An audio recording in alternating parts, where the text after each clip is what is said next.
And of course President Biden in his regular contact with President Zelensky.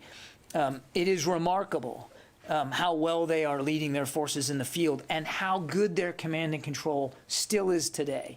Well organized, well equipped, certainly well trained over the last 8 years, and you're seeing all that come to bear. So I haven't seen the profile, so I can't really comment on that, but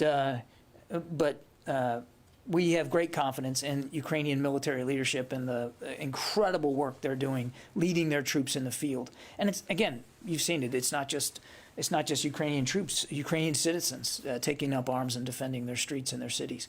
On your other question, again, I don't want to get ahead of where we are on a process here. A decision to join the NATO alliance is between the alliance and that nation, and certainly, the United States is not going to interpose ourselves into that decision-making process. That's really for them to speak to.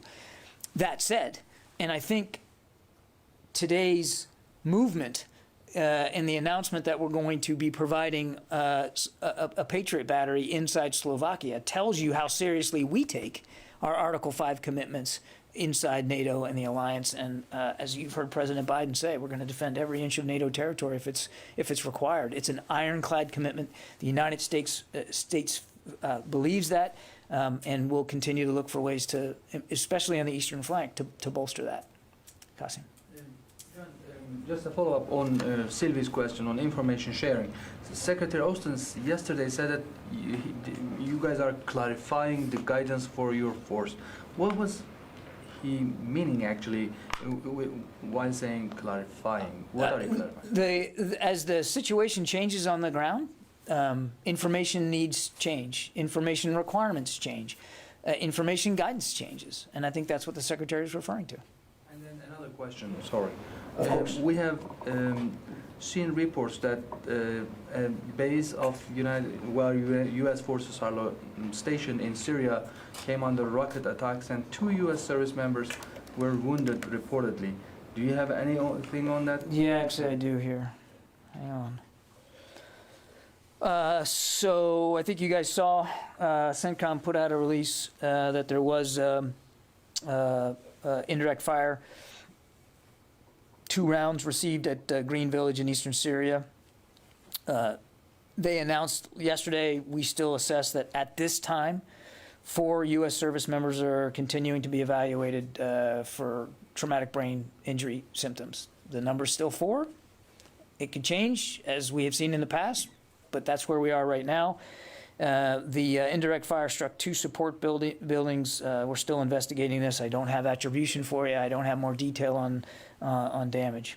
Okay, Court. Just one more. You don't have any attribution, but do you have any sense whether this was something that was carried out by some sort of a militia group? It's just. I mean, it is certainly a tactic that has been used by these militia groups that are supported by Iran. It's right out of their playbook. I think our working assumption would be that that's the case here, but we want to do the forensics and do it properly. Do I have a sheet for the calls, or nobody? I didn't get one, so we're not. Nobody? You should stay with me then.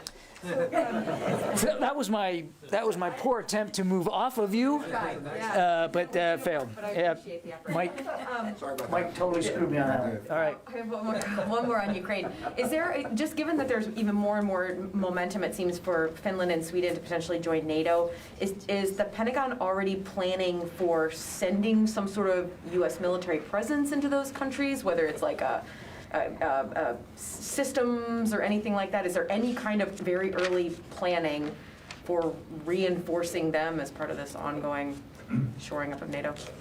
Well, we've been doing that. I mean, Court. But specifically for some of a longer-term presence to Finland and to Sweden, specifically if they. I know of no such plans for countries outside of NATO. No. But once they join NATO, like, is there early planning going on for if and when they actually do become members of NATO? I'm not aware of such planning. I mean, that's many horses beyond where the cart is right now.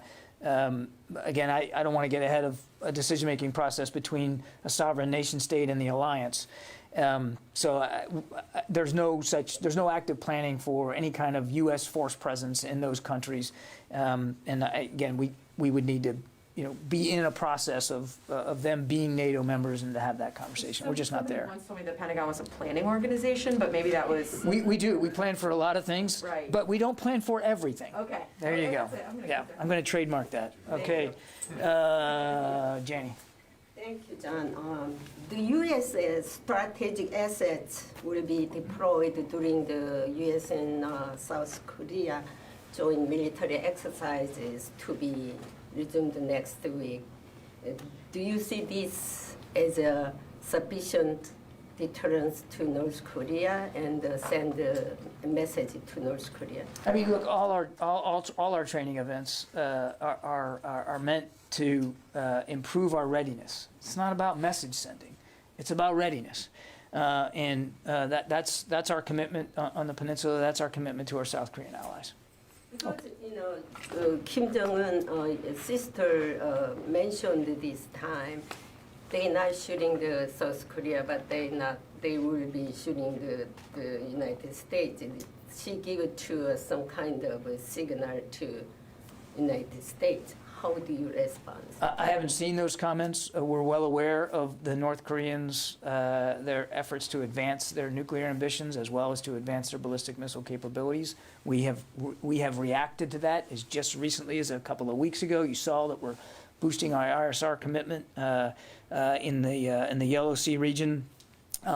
So, I mean, look, we don't need to hear threats and threatening comments from North Korean leaders to understand the actual threat that Pyongyang represents to the peninsula and to the region. And that's why we're continuing to adjust our posture as needed, to adjust our intelligence gathering posture as needed, and certainly to adjust our training and readiness with our South Korean allies. Rio. Oh, thank you. I want to ask you about China. The Chinese President Xi said to his Philippines counterpart earlier today that regional security cannot be achieved by strengthening military alliance. Do you think this is an attempt to divide the United States from a U.S. ally while the Biden administration is focusing on Russia? Well, look, without speaking to that particular comment, we have seen the Chinese repeatedly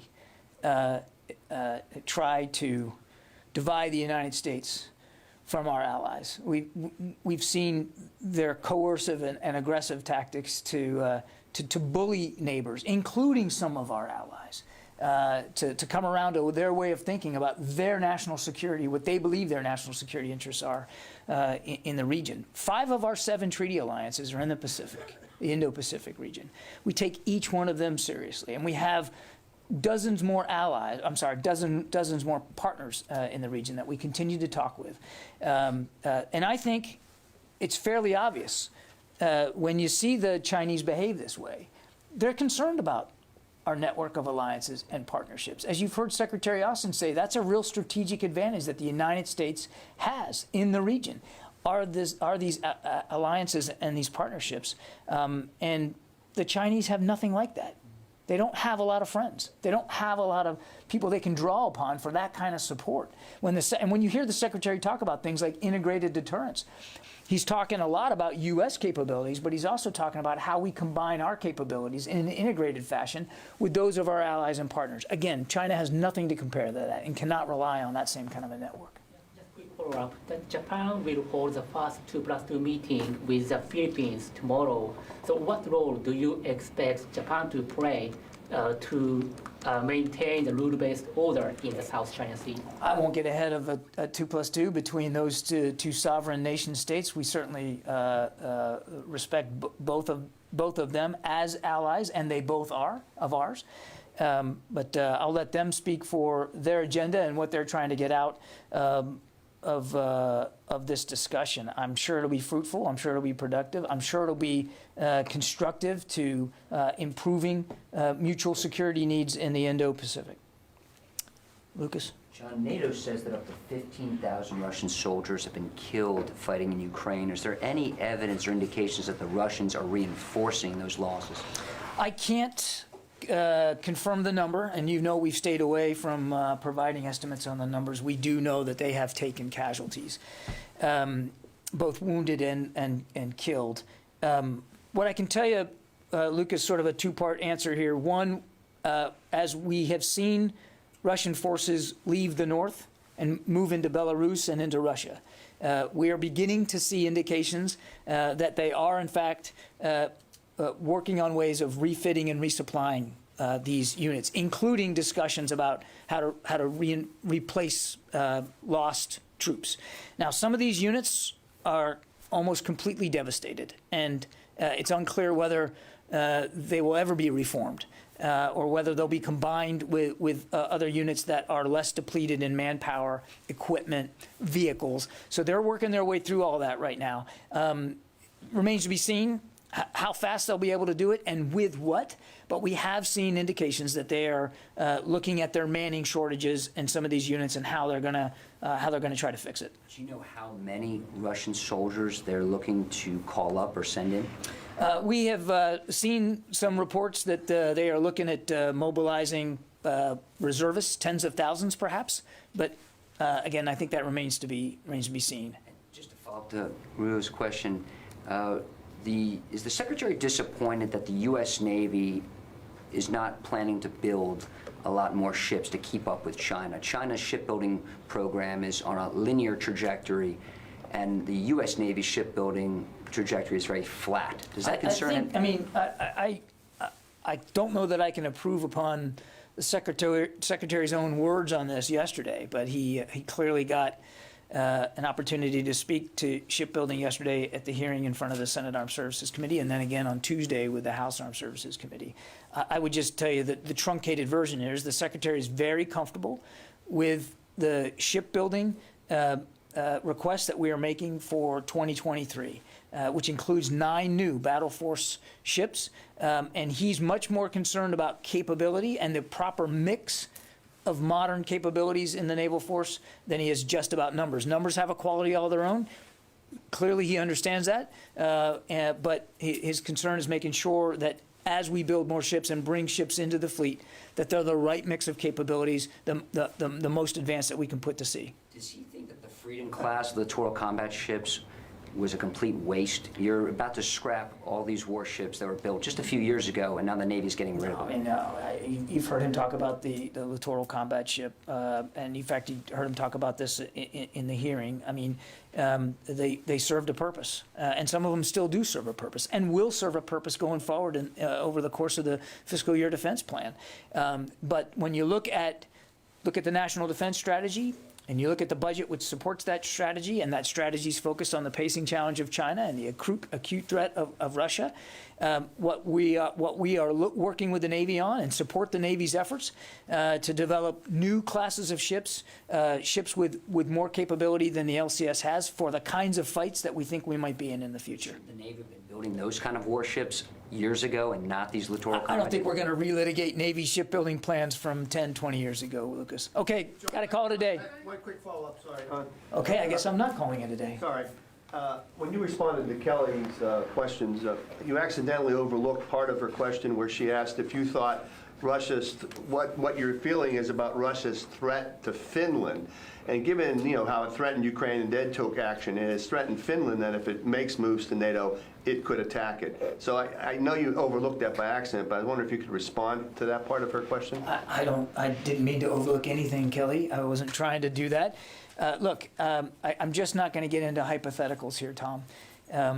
Our focus. The threat, though. I mean, our Russian threats should be taken seriously. You said that many times from the podium, and I'm wondering if that applies to Finland or threat to Finland. Well, but that's where you get into the hypothetical, Tom. I'm not saying that we don't take Russian threats seriously. Of course we do.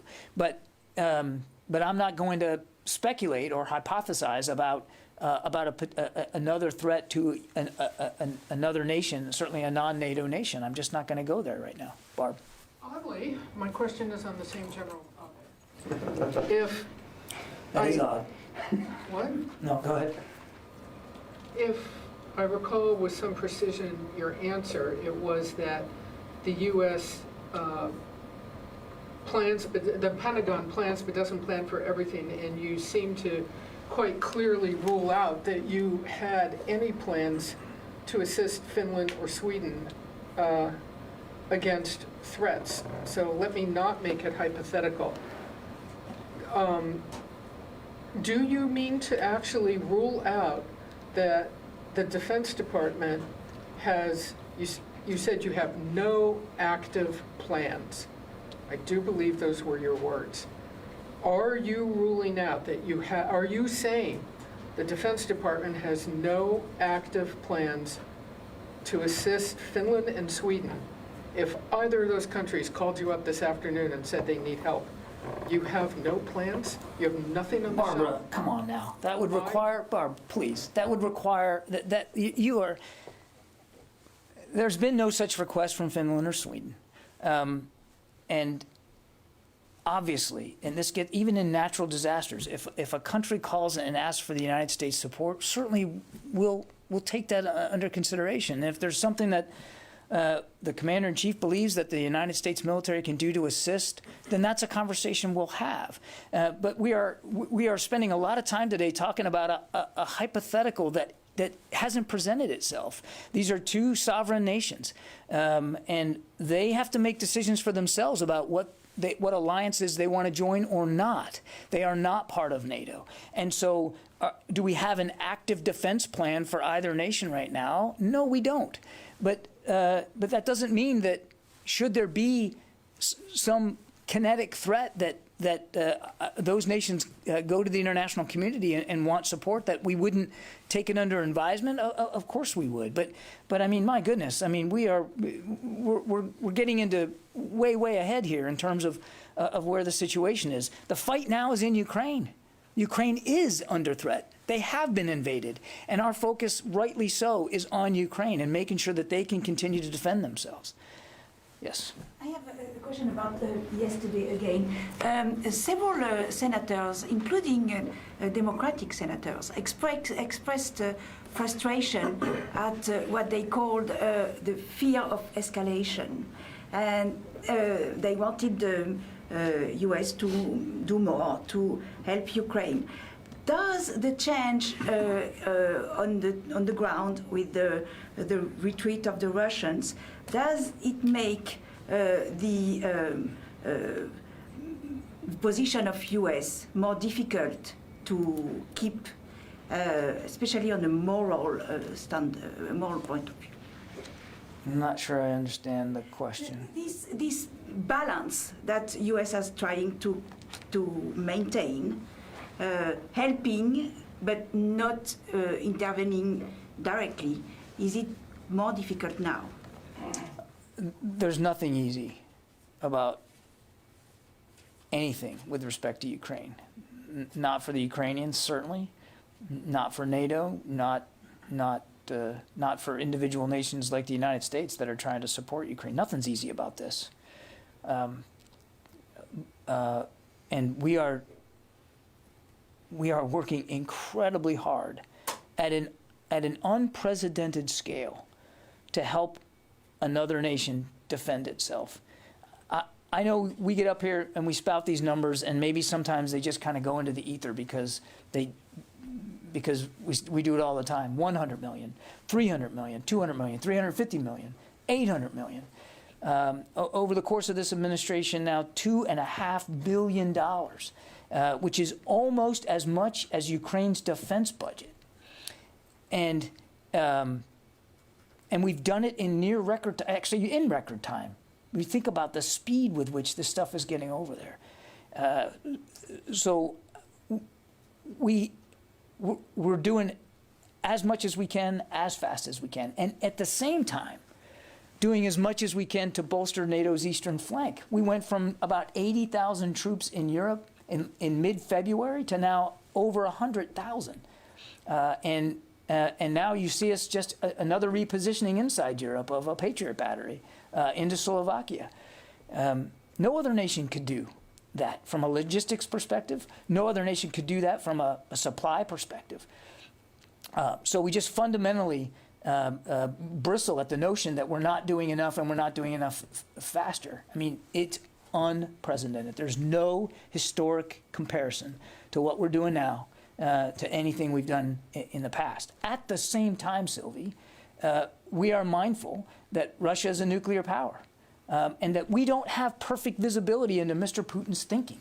And so it would be irresponsible. I mean, Secretary Austin took this office with one charge, and that is to defend this nation. Part of defending this nation is escalation management. And if he wasn't doing that, if he wasn't thinking about the potential for escalation and where that might go, then he shouldn't be in the job. He takes that responsibility extremely seriously because the stakes are very high. So no apologies for thinking about that as we continue to support Ukraine. And certainly no apologies for the speed with which and the scale at which we have continued to do that. And I think you're going to see it continue going on in the future based on our constant conversations with Ukraine. Okay, thanks everybody. Have a great weekend. See you Monday.